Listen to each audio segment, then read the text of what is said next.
देखिए, राम जी और कृष्ण जी में यही तो अंतर है। राम जी और कृष्ण जी में यही अंतर है। राम व्यक्ति सरलता से कह लेता है, लेकिन कृष्ण कहने में जीभ लड़खड़ाती है। और दोनों के अवतार में बहुत कुछ अंतर है और बहुत कुछ अंतर नहीं भी है। ध्यान दीजिए, राम और कृष्ण के अवतार का सम्यक विवेचन।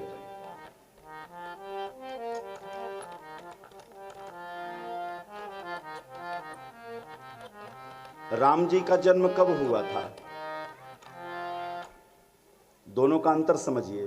राम जी का जन्म 12 बजे दिन में हुआ था और कन्हैया का जन्म ठीक उल्टा 12 बजे रात में हुआ था। राम जी का जन्म शुक्ल पक्ष में हुआ था, अब कन्हैया का जन्म कृष्ण पक्ष में हुआ था। राम जी का जन्म नवमी को हुआ था, अब कृष्ण का जन्म अष्टमी में हुआ था। आगे पीछे लगे हुए हैं। राम जी का जब जन्म होता है तो जो चंद्रमा है वो तो रात का राजा होता है। चंद्रमा भी सोचता है कि मैं भगवान का दर्शन करूं, लेकिन वो करे तब जब रात हो तब। मानस में लिखा गया है कि जब भगवान पैदा हुए थे तो मास दिवस कर मास भा, जन्म मरम न जाना कोई, यानी 1 महीने तक सूर्यास्त हुआ ही नहीं था। और चंद्रमा बेचारे परेशान थे कि ये डूब जाते तब मैं उदय हो जाता और मैं भी भगवान राम का दर्शन कर लेता। आगे भगवान हैं, बीच में सूर्य हैं और पीछे चंद्रमा है। चंद्र रोने लगा और भगवान से कहता है चंद्रमा कि हे प्रभु, सूर्य मार्ग दे नहीं रहे हैं, मैं आपका दर्शन करूं, क्योंकि आपके और हमारे बीच में हमारे आगे सूर्य खड़े हैं। तो भगवान ने आशीर्वाद दे दिया कि चिंता मत करो, ये आगे हैं तो बेटा तुम पीछे हो जाओ। और पीछे हो गए। जब जब राम का नाम लिया जाता है पीछे चंद्र चिपका हुआ है। बोलिए रामचंद्र भगवान की।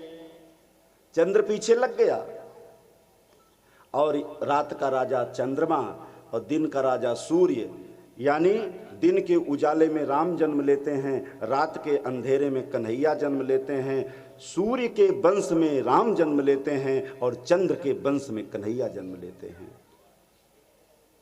सारे संसार पर नियंत्रण करने के लिए भगवान राम ने सर संधान किया है और सारे संसार को नियंत्रित करने के लिए कन्हैया ने स्वर संधान किया है। बंसी बजा करके सारे जगत का कल्याण किया है। ये भी एक अंतर है। और एक चीज देखिए,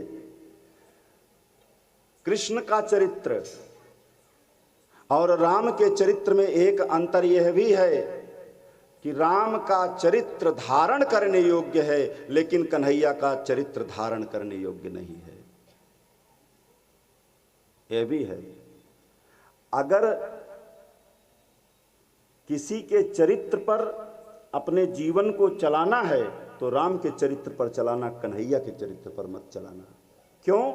क्योंकि राम का चरित्र सहज है और कन्हैया का चरित्र कठिन है। अब आप कहेंगे कैसे? राम जी के चरित्र में माता पिता की सेवा करना, प्रातःकाल उठ के रघुनाथा माता पिता गुरु नामहि माथा, एक मनुष्य को मनुष्यता भरी जिंदगी जीने की कला राम के चरित्र से सीखने को मिलती है। यानी राम का चरित्र व्यक्ति को जीवन जीने की कला सिखाता है, लेकिन कृष्ण का चरित्र नहीं सिखाता है। वो प्रैक्टिकली नहीं है, क्योंकि 6 दिन के थे तो पूतना का जहर पी लिए थे, और अगर 50 साल की भी अवस्था में कोई सल्फास का एक भी टुकड़ा खाएगा तो जरूर मर जाएगा। 7 साल की अवस्था में 7 कोस के गोवर्धन को भगवान ने उठा लिया था, और यहां 50 किलो का बोरा उठाएंगे तो अस्पताल चले जाएंगे। 16,108 पत्नियों के पति बने, और यहां एक से जो 2 विवाह कर लेगा उसकी जिंदगी में महाभारत खड़ा हो जाएगा। फिर दोनों ईश्वर हैं। हाँ, भगवान राम का चरित्र मानवता की शिक्षा देता है, मानवता का दर्शन कराता है, और कृष्ण का चरित्र दुनिया को ईश्वरता का दर्शन कराता है। फिर राम ने अपने जीवन में जैसा किया है, अगर वैसा करोगे तो एक अच्छा इंसान बन जाओगे। राम ने जैसा किया है, अगर वैसा करोगे तो एक अच्छे इंसान बन जाओगे। कृष्ण ने जैसा कहा है वैसा करोगे तो एक अच्छा इंसान बन जाओगे। यानी एक की करनी अमर है, एक की कथनी अमर है। राम मानवता के प्रतीक हैं और कृष्ण ईश्वरता के प्रतीक हैं। ईश्वर कैसा होता है ये कृष्ण ने दिखाया, मनुष्य को कैसा होना चाहिए राम ने सिखाया है। और एक चीज देखिए, राम जी कितने भाई थे? 4। अब कन्हैया कितने भाई थे? 8। एकदम उल्ट डबल। राम जी 4 भाई और कन्हैया 8 भाई। राम जी चारों भाइयों में सबसे बड़े हैं और कन्हैया 8 भाइयों में सबसे छोटे हैं। लक्ष्मण जी जो शेषावतार हैं वो रामावतार में उनके छोटे भाई बन करके आते हैं और इधर बलराम जी बड़े भाई बन करके आते हैं। ये भी जबरदस्त अंतर है।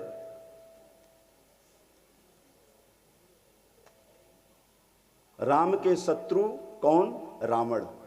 रहता कहाँ है? समुद्र में।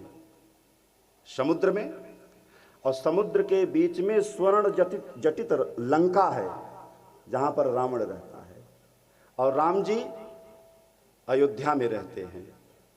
इसका ठीक विपरीत हुआ अगली बार। शिशुपाल भगवान का दुश्मन है। शिशुपाल सामान्य नगर में रहता है और भगवान समुद्र के बीचों बीच रहते हैं। और द्वारिकापुरी भी लंकापुरी से कमजोर नहीं है, क्योंकि द्वारिकापुरी भी स्वर्ण जटित है। तो यानी समुद्र में रावण रहा रामावतार में, और इधर शिशुपाल सामान्य नगर में रहा, और भगवान रत्न जटित द्वारिका में समुद्र के बीचों बीच रहे।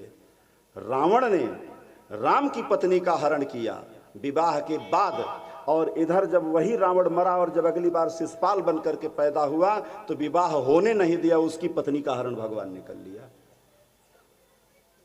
ये भी गजब का दोनों का अंतर है। राम ने एक विवाह किया, कन्हैया ने अनेक विवाह किया। एक अंतर गजब का है। राम के चित्र को जब भी आप देखेंगे, राम के चरित्र को जब आप देखेंगे तो राम का चरित्र गंभीर दिखाई देता है, और कृष्ण का चित्र, कृष्ण का चरित्र जब भी देखेंगे तो उसमें मंद मंद मुस्कान बिखरती रहती है। कृष्ण भगवान सदैव मुस्कुराते रहते थे। लोग कहते हैं कि कृष्ण भगवान को सुख था और राम को 14 वर्ष का वनवास था, राम को दुख मिला है और कन्हैया को सुख मिला है। गलत बात है। राम को सुख मिला है, कन्हैया को दुख मिला है। कैसे? जिसका जन्म ही कैद खाने में हो उसको भला बताइए क्या सुख मिलेगा? जिसका जन्म ही जेल खाने में हो। भगवान कृष्ण पैदा हुए जेल खाने के अंदर में, 6 दिन के थे तो पूतना मारने के लिए आ गई, कभी सकटासुर मारने के लिए आ गया, कभी अघासुर मारने के लिए, बकासुर मारने के लिए आया, व्योमासुर मारने के लिए आया। गोवर्धन पहाड़ उठाना पड़ा, राक्षसों से लड़ना पड़ा, आग पीना पड़ा, पानी में कूदना पड़ा, कालिया नाग से लड़ना पड़ा, और फिर जब लौट करके लड़ते लड़ते जीवन के 11 वर्ष बीत जाते हैं और जब मथुरा पहुंचते हैं तो वहां कुवलिया पीड़ हाथी से लड़ना पड़ा, चाड़ूर, मुष्टिक, सल, तोमल, पहलवान से लड़ना पड़ा, कंस से लड़ना पड़ा, और जब गुरुकुल में शिक्षा लेने के लिए गए तो वहां भी लड़ना पड़ा, शंखासुर से लड़ना पड़ा, और जब लौट करके आए तो घर पर एक गिलास पानी बैठ करके कायदे से पीने को वक्त मिला होता कि जरासंध की सेना से लड़ना पड़ा, और एक बार नहीं 17 बार लड़ना पड़ा, और फिर भगवान को भागना भी पड़ा। और कूद करके जब संवर्षण पर्वत पर चढ़े तो उस पर्वत पर भगवान राम और कन्हैया को चढ़ा करके जरासंध चारों तरफ से पर्वत को फुकवा देता है, वहाँ से भी कूद करके द्वारिका में छिप करके जा करके रहे। फिर महाभारत के युद्ध में आए, यानी जीवन भर भगवान कृष्ण लड़ते रहे लड़ते रहे लड़ते रहे। कन्हैया की कोई रात ऐसी नहीं रही जो काली रात न रही हो। और एक बार जब लड़ते लड़ते भगवान कृष्ण थक जाते हैं और धरती के ऊपर सोते हैं कि लड़ते लड़ते मैं थक गया हूँ, अब मैं सोना चाहता हूँ, तो एक बहेलिया ने भगवान पर बाण का प्रहार कर दिया और चरणों में बाण लगता है, तो भगवान तड़प करके इस संसार से विदा होते हैं। यानी जन्म के कैद खाने में और मृत्यु हुई तो अकाल मृत्यु, यानी जन्म से लेकर के मृत्यु पर्यंत तक कन्हैया के जिंदगी में दुख ही दुख था। लेकिन दुनिया के लोगों कन्हैया का चित्र जब आप देखेंगे तो मुस्कुराते हुए आपको दिखाई देगा। और राम के पास अतुल संपदा थी। कनक भवन में भगवान, सोने के भवन में भगवान सोते थे, संपूर्ण सुख था। लेकिन राम सदैव अपने जीवन में स्थिर रहते थे, गंभीर रहते थे। तो दुनिया के लोगों भगवान जैसा सुख मिल जाए तो उबल मत जाना, यानी भगवान राम जैसे स्थिर हो जाना। और अगर जिंदगी में दुख मिलने लगे तो दुख को सुख मान करके कन्हैया की तरह दुख को अपने गले लगा करके मुस्कुराते हुए जिंदगी को जीने की कोशिश करना।